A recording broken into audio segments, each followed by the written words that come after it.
Hey, what's going on, MGTOW community? This is Vladimir Sauce, aka the Hot Pepper Pill.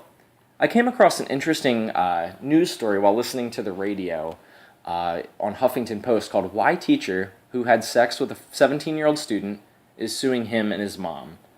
And like how Turd Flinging Monkey, a lot of other MGTOW content providers and producers have said, make sure you record your sexual encounters. Make sure you document that consent was given. Make sure you have all your, T's crossed and your I's dotted as far as that goes. Because, like in this case of this teacher, who clearly, in my opinion, was using her responsibility as a teacher and her trust that she was supposed to be given as being a figure of authority to have sex with this kid, and is now suing them for her defamation and his mother.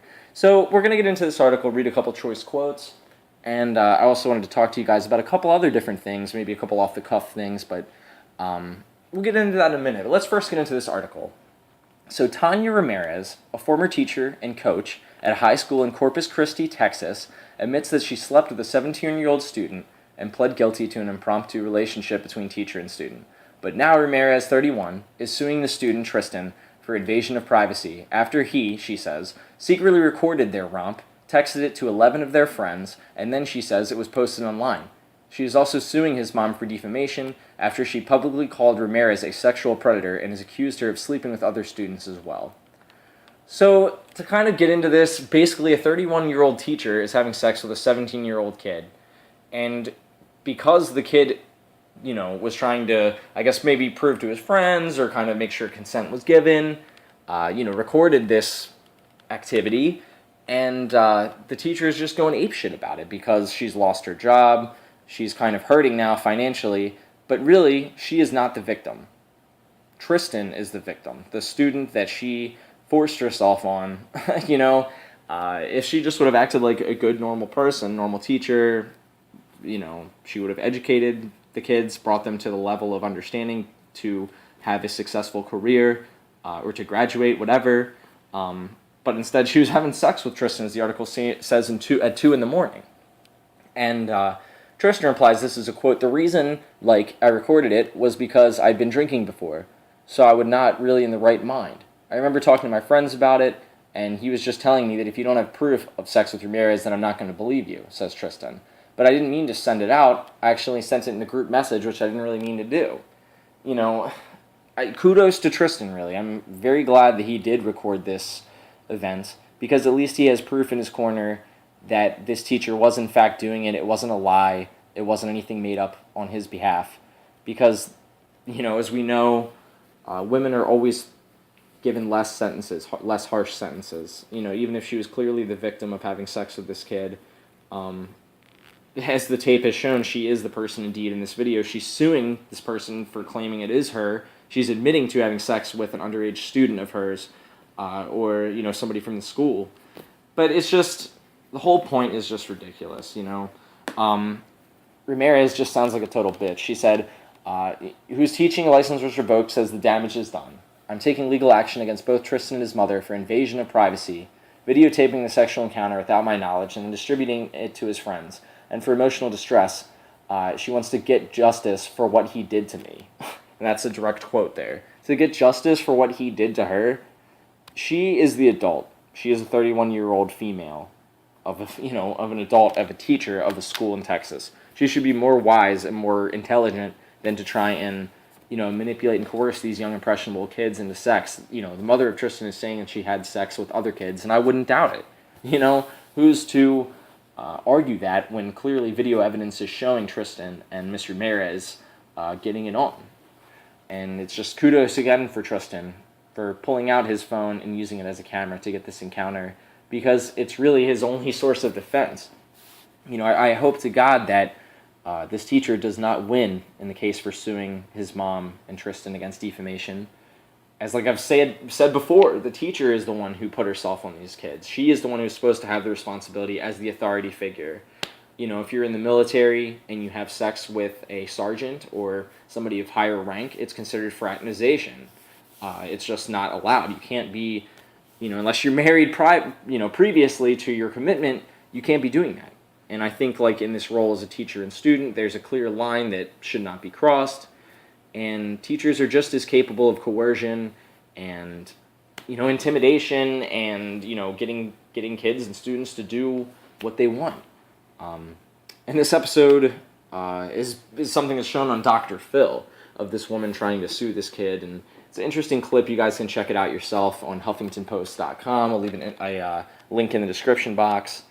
But I just think it's kind of a fucked up story. It's something you hear almost every week of a teacher having sex with a student.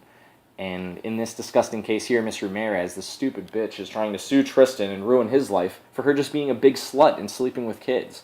And to ruin Tristan's mom's life as well for trying to have her back in her son's court. It just doesn't make sense to me. It just shows how fucked up our society is. You can clearly be the victim as an underage student, and just because you're a male and it's a female teacher that had her way with you, she can sue you and be the victim. So I just thought it was an interesting article. I'm sure a lot of other guys are going to cover it online as well, and the Manosphere probably a better job than I did. But check out the article. Let me know what you think. If you got comments for that, it's just fucked up, really, in my opinion. But there was a couple other things I really wanted to talk to you about. Just in my life, there's been a couple interesting things that have happened that have kind of spoken to me, really, about just continuing on with MGTOW and doing what I'm doing and just focusing on myself and trying to be better and, just make myself happier. Because my buddy, he has a girl. I'm not going to say his name for obvious reasons, just in case anybody's listening to this, but we were driving and she was complaining about how she no longer had a son to claim a tax refund for, or for child support claim, or things like that as a return on her taxes. And that just kind of showed me what sort of character this girl has. Like, shit, I can't believe I can't claim this anymore. This is bullshit. It's like, wow, like, you just clearly had this son for your own personal benefit and gain, and you're upset and bitching at me about that you can't claim your own son anymore. It's like, grow the fuck up, make some money, quit trying to be a sponge. It just showed me this particular girl's true colors, and it's one of my buddies' girlfriends at this time, and I just would kind of watch myself around her, to be honest. Another guy I wanted to briefly mention, I've mentioned him in another video that I've yet to post online.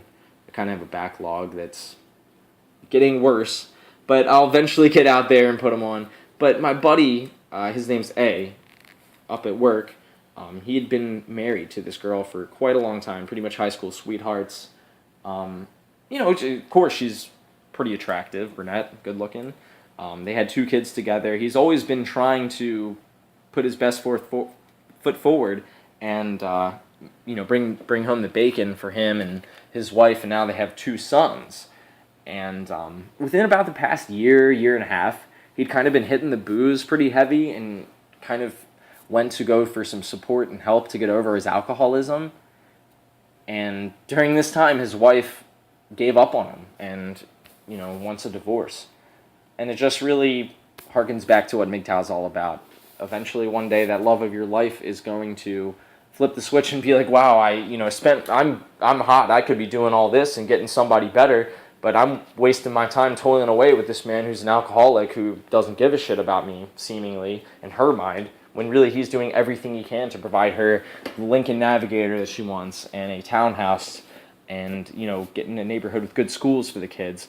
But the moment he has some issues with alcohol to where she could really step up and be a good wife in sickness and health, in good times and bad, she just cuts the cord, and I'm sure he probably heard, you wasted the best years of my life, yada, yada, yada, and just decided to throw it down the drain. And it's a shame. This dude is finally going and getting his tattoos done. He's going out and having fun, which he could have done before getting married and had the kids. He probably would have had a lot more money for tattoos, and he plays music, was in a band. He'd probably have a lot more time and energy to do all those things he really liked to do if he didn't get involved in a relationship that was just going to cut and run. So it's just a shitty situation for my buddy A. Hopefully he can be strong and kind of move through this. And another thing I wanted to briefly mention, I guess this video is really off the cuff. We're talking about a lot of different stuff, but I was watching this movie the other night called Sideways. it's pretty interesting. It's about this man who's, really into wine, kind of gone through a rough divorce a few years ago, and was just kind of taking things easy as far as relationships. I guess he was still kind of hurt in the inside, hadn't gotten over it, I guess still kind of purple pill dude, and at the end he turns out to be blue pill, which kind of, or I don't know, it leaves it up in the air. But the point is, Thomas Church, the guy who's kind of the player in the movie, he's getting ready to go and get married, and so his buddy, the guy who's the, real wino, kind of been living in the purple pill world, throws him on an awesome bachelor party to tour through Napa County in California and check out all the great wine and go on samplings and all kinds of stuff. And Thomas Church's character ends up meeting Sandra Oh, a attractive woman. He's about to get married. They're on the bachelor party, and he ends up having sex with her through their couple-day adventure through Napa Valley. Eventually, Thomas Church's buddy slips that they're going to the reception and have to be back to their area of California at a certain time, and it results in Sandra Oh's character literally beating the shit out of Thomas Church. Just like beating the hell out of him just for a small lie of, having sex. They had a good weekend. He kind of did tell her he wanted to move up to her area in Napa Valley and potentially be like a stepfather for her kids and this and that. It was all a lie.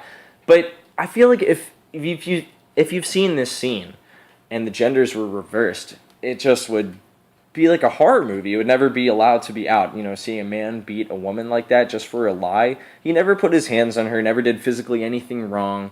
It just shows you how okay it is for a woman to just go and beat the shit out of a guy, leave him a bloody mess to where his buddy's like, you look like you were in a car accident. Like if the genders were reversed, it just could never happen. So I know you guys know that, but just was an interesting little clip in the movie. I might leave a description for that in the box as well for you guys to check it out. And but to wrap this video up, I just was thinking about things that make you a mangina, things that you as a man choose to do that would pretty much 100% make you a mangina by default. And what I'm talking about, I have another buddy at work, his name's L.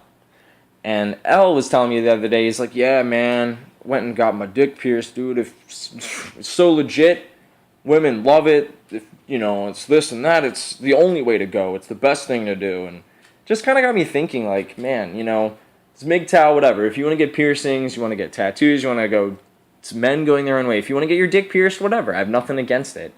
But if your purpose of getting your dick pierced is to satisfy a woman, doesn't that just make you a mangina by default? You're essentially mutilating your genitals to put in a barbell to stimulate a woman through sex. Fuck that, man. I'm not. She can suck my dick, really. For that. I'm not trying to go through any extra pain or any extra thing to make anybody else happy. It's all about me. And so I just wondered what you guys thought about that. Is getting your dick pierced really kind of a mangina thing to do, or what else do you guys think would really be something that would definitely make you a mangina? Just I want to know. I want to maybe put together a video of what you guys think of surefire things that make a person a mangina. So thank you guys for listening. I know this was all over the place.